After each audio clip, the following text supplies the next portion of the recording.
आशुतोष महाराज उवाच। गुरु महाराज जी के पास एक बार एक भक्त बैठा हुआ था और उसने दोनों हाथ जोड़ते हुए महाराज जी से प्रार्थना करी, महाराज जी हमें कैसे पता चले कि हम इस मार्ग में दृढ़ता से चल रहे हैं? हमें कैसे पता चले कि आप हमसे प्रसन्न हैं, हम ठीक ठाक चल रहे हैं? महाराज जी ने एक बात उन गुरु भाई को बोली और कहा, देखो इस मार्ग में 3 प्रकार के लोग चलते हैं। एक वो जिनमें दैवीय गुण होते हैं, दूसरे वो जिनमें जो अंदर और बाहर से पवित्र होते हैं, पवित्र आचरण के स्वामी होते हैं। अभी इतना सुनना ही था कि उन गुरु भाई की आंखों से अश्रुधारा प्रवाहित हो गई और वो रोने लगे, सुबक सुबक कर रोने लगे और महाराज जी के चरणों में गिर गए। महाराज जी से कहने लगे, महाराज जी मेरे भीतर तो ना ही कोई दैवीय गुण है प्रभु, और ना ही मैं भीतर और बाहर से पवित्र हूँ। मलिनताओं का पुतला हूँ मैं तो महाराज जी। वासनाएं, ईर्ष्या, द्वेष, कामनाएं ये सब भरी पड़ी है। क्या फिर मैं आपके योग्य नहीं? क्या महाराज जी मैं इस मार्ग में नहीं चल पाऊंगा? दया करिए महाराज जी। महर्षि ने जैसे ही ऐसे सुना, महाराज जी की आंखों में आज करुणा का सागर सिमट गया और महाराज जी ने अपने हाथों से उसके सर पर प्यार से हाथ सहलाया। और जानते हैं महाराज जी ने क्या कहा? महाराज जी ने कहा, और जानता है तीसरे कौन से होते हैं? जिन्हें हम चुनते हैं। और फिर जिन्हें हम चुनते हैं वो भाग्यशाली होते हैं जो कि तुम हो। हाँ, वो महाराज जी को देखता रहा, रोता रहा और देखता रहा। ये कैसी दयालुता है भगवान की, ये कैसी करुणामयी भगवान है, ये महाराज जी कितने करुणामयी है। महाराज जी ने कहा, जो मेरे आदर्शों को, मेरे व्यक्तित्व को, मेरे आचरण को अपने जीवन में उतार लेगा, धारण कर लेगा, फिर ये सब गुण तो मैं उसके अंदर ऐसे ही भर दूंगा। दिव्य गुरु श्री आशुतोष महाराज उवाच। बात उस दिन की है जब हमें पीएचडी डिग्री मिली थी। हमने वो डिग्री महाराज जी के चरणों में रखी। महाराज जी ने उसे उठाया और पढ़ने लगे, फिर मुस्कुराने। हमने पूछा, महाराज जी क्या हुआ? महाराज जी बोले, पढ़ा तुमने, क्या लिखा है इसमें? पीएचडी की कॉन्वोकेशन सेरेमनी, दीक्षांत समारोह। फिर महाराज जी बोले, इसे दीक्षांत समारोह क्यों कहते हैं? इसे तो इन्हें शिक्षांत समारोह कहना चाहिए। तुम्हारी शिक्षा का अंत हुआ है, दीक्षा का अंत थोड़े ना हुआ है। हमने कहा, जी माँ जी। फिर महाराज जी ने कहा, अच्छा पीएचडी का मतलब जानते हो? हमने कहा, महाराज जी डॉक्टर ऑफ फिलॉसफी। महाराज जी ने कहा, चाहे किसी भी सब्जेक्ट में रिसर्च की हो, फिर भी उसे फिलॉसफी का ही डॉक्टर क्यों कहते हैं? हमने अपनी छोटी सी बुद्धि लगाई और कहा, क्योंकि महाराज जी फिलॉसफी माने फिल प्लस सोफिया। सोफिया का अर्थ होता है ज्ञान और फिल का प्रेम। तो चाहे किसी को किसी भी ज्ञान से प्रेम है, उसे कह देते हैं पीएचडी, डॉक्टर ऑफ फिलॉसफी। महाराज जी गंभीर हो गए। महाराज जी ने कहा, पर भारत में तो फिलॉसफी का अर्थ होता है दर्शन, पर ब्रह्म का दर्शन। हम तो खुश हो गए। हमने खुशी से कहा, महाराज जी इसका तो मतलब ये हुआ कि ये जो जितने भी प्रेमी साधक हैं, जिन्होंने भी आपसे ज्ञान दीक्षा ले ली, जिन्होंने भी इस ब्रह्म ज्ञान को पा लिया, महाराज जी वो सब पीएचडी हो गए, क्योंकि उन सबने ही भगवान को देख लिया, ब्रह्म का दर्शन कर लिया। महाराज जी मुस्कुराए और महाराज जी ने कहा, धत, अभी तुमने पर ब्रह्म की केवल झलक भर पाई है, उसका पूर्ण दर्शन थोड़े ना किया है। जब उठते बैठते सोते जागते प्रभु हर श्वास में तुम्हारा अनुभव बन जाए, तुम्हारी अनुभूति बन जाए, तब होता है पूर्ण दर्शन। ये होती है अध्यात्म की पीएचडी। दिव्य गुरु श्री आशुतोष महाराज उवाच। एक साधक महाराज जी को मिलने के लिए गया तो उस समय महाराज जी अपनी मस्ती में बैठे गुनगुना रहे थे, मन में बसा के तेरी मूर्ति। भाव पगे स्वरों में उस साधक ने हाथ जोड़ते हुए कहा, महाराज जी, अगर कोई हमसे पूछेगा कि आप अपने गुरु से कितना प्रेम करते हैं तो हम उन्हें क्या उत्तर देंगे। महाराज जी मुस्कुरा पड़े और बड़े प्यार से उसके सिर को सहलाते हुए कहने लगे, तुम अपने महाराज जी से कितना प्रेम करते हो इसके लिए तुम्हें अपना हृदय खोलकर दिखाने की आवश्यकता नहीं है। तुम्हारा आचरण, तुम्हारा व्यक्तित्व ही इसकी गवाही दे देगा। लेकिन कब? जब तुम्हारे हर शब्द में, हर कर्म में तुम्हारे गुरु की अभिव्यक्ति होगी।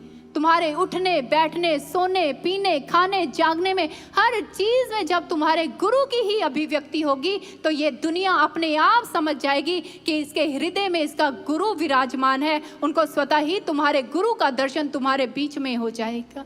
इसलिए ऐसे साधक बनना है। दिव्य गुरु श्री आशुतोष महाराज उवाच। हम इसे अपने आचरण में कैसे उतारें, ये पुरुषार्थ ज्ञान दीक्षा के बाद हमें करना है। महाराज श्री कहते हैं, अगर तो कोई शिष्य इसको पूरा कर पाता है तो हर क्षण वो हमारा आशीर्वाद प्राप्त करता है। हर क्षण उसे मांगने की आवश्यकता नहीं होती कि गुरुदेव मुझे आशीर्वाद दे दो। नहीं, हर क्षण वो हमारा आशीर्वाद प्राप्त करता है जो हमारे इस ब्रह्म ज्ञान को अपने आचरण में उतार लेता है। दिव्य गुरु श्री आशुतोष महाराज उवाच। एक बार एक गुरु भाई, उन्होंने ज्ञान प्राप्त किया और बहुत अच्छे से महाराज जी के इस पथ पर चल रहे थे। अच्छे से साधना करते, सेवा करते, सुमिरन करते, और कुछ ही समय में उनके अंदर समर्पित होने की भावना ने जन्म लिया कि मैं महाराज जी के मिशन में समर्पित हो जाऊंगा। महाराज जी के पास आए और अपनी यह इच्छा व्यक्त की। महाराज जी ने जैसे ही यह सुना, महाराज जी ने कहा, अभी नहीं, अभी थोड़ी और सेवा करो। वो भाई चले गए, महाराज जी की आज्ञा अनुसार सेवा कर रहे थे। तो इस सेवा के दौरान एक घटना घटित हुई उनके साथ। वो घटना क्या थी कि सेवा के दौरान उन्होंने दो गुरु भाइयों को देखा और किसी कारणवश उन दो गुरु भाइयों के मध्य मनमुटाव हुआ और कहा सुनी हो गई। ये दृश्य वो व्यक्ति, वो भाई देख रहे थे, और जैसे ही उन्होंने इस दृश्य को देखा उसी समय बुद्धि ने अपनी एक कुचाल चली। उनकी बुद्धि ने उन्हें प्रेरित किया, अरे यहां पर चलने वाले लोग, इस पथ पर चलने वाले लोगों के मन में तो शांति ही नहीं है, फिर क्या फायदा इस पथ पर चलने का।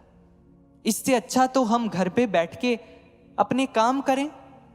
और यह विचार आया नहीं कि उन्होंने साधना छोड़ दी, सेवा छोड़ दी और मिशन से कट करके बैठ गए। इन्हीं दिनों जिस ब्रांच के वो भाई थे, उस ब्रांच के प्रचारक महाराज जी के पास आए और महाराज जी ने एकदम से उस भाई के बारे में पूछा, अच्छा वो कैसा है। उन भाइयों ने, प्रचारक भाइयों ने महाराज जी को वो सारी घटना सुना दी। महाराज जी ऐसे ऐसे हो गया। महाराज जी ने जैसे ही ये सुना, महाराज जी एकदम से गंभीर हो गए और फिर गंभीर होकर के महाराज जी ने एक बात कही। सामने बैठे प्रचारक भाइयों को महाराज जी ने कहा, ये जो तुम सब मेरे आसपास देखते हो, इस मिशन में जो भी तुम घटनाएं घटती देखते हो, ये सब मेरी माया है। इसमें सत्य कुछ भी नहीं है। ये सब तुम्हारे परीक्षण के लिए मैंने रखी हुई हैं। ये यूं महाराज जी ने कहा, मैं यूं चुटकी बजा करके ये सब समेट लूंगा, इसलिए इसमें भ्रमित नहीं होना है, गुरु के साथ जुड़ करके रहना है। दिव्य गुरु श्री आशुतोष महाराज उवाच। एक बार महाराज श्री ने कहा था, जो ये सोचता है कि मेरे साथ जो भी कुछ हो रहा है वो इस व्यक्ति के कारण हो रहा है या इस परिस्थिति के कारण हो रहा है, वो अपने लिए पतन के मार्ग खोल लेता है। लेकिन जो ये सोचता है कि मेरे साथ जो भी कुछ हो रहा है, कोई और तो कुछ कर ही नहीं सकता, जो भी कुछ अच्छा या बुरा हो रहा है वो मेरे गुरुदेव ही मेरे साथ कर रहे हैं, वो अपने लिए आध्यात्मिक उन्नति को सुनिश्चित कर लेता है, उसकी उन्नति होती ही होती है। दिव्य गुरु श्री आशुतोष महाराज उवाच। महाराज श्री के पास एक गुरु भाई अपने दुखों का व्याख्यान कर रहे थे, बता रहे थे कि मैं कितना दुखी हूं। जब महाराज श्री ने ऐसा सुना तो सुन करके उसे कहा, मैंने तुम्हें ब्रह्म ज्ञान स्वयं के दुखों पर रोने के लिए नहीं दिया, अपितु हमने तो तुम्हें यह ब्रह्म ज्ञान संसार के दुखों की मुक्ति का निमित्त बनने के लिए दिया है। इसलिए तुम्हें संसार को दुखों से मुक्त करने में उसमें अपनी भूमिका निभानी है। इतना कहते हुए महाराज जी ने ये पंक्तियां गुनगुनाई, संसार की नैया को हम पार लगा देंगे, भूले हुए राही को हम राह दिखा देंगे। मझधार फंसा माझी साहिल को ढूंढता है, तूफान के झोंकों में मंजिल को ढूंढता है। हम ज्ञान दीप लेके उसे राह दिखा देंगे।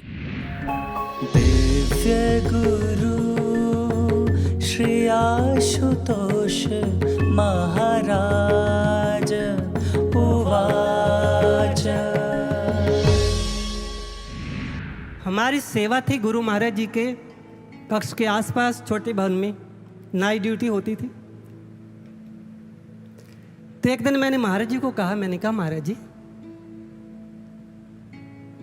रात को 12 बजे तक भी आप किसी को समझाते होते हैं और फिर 1-1:30 बजे तक आपके कमरे की लाइट फिर से जल जाती है, अब सोते कब हो? तो महाराज जी ने बड़े ही प्यार से कहा, महाराज जी कहते, अरे जब लक्ष्य सामने होता है ना तब नींद नहीं आती, ध्यान लक्ष्य पर रहता है। तो मैंने कहा कि महाराज जी हम तो ऐसा नहीं कर पाते, हमें तो नींद आ जाती है। तो महाराज जी ने कोई भी सहानुभूति नहीं दी थी कि कोई बात नहीं, हो जाएगा। महाराज जी कहते, नहीं कर पाते तो फिर करो, करना कब है? दिव्य गुरु श्री आशुतोष महाराज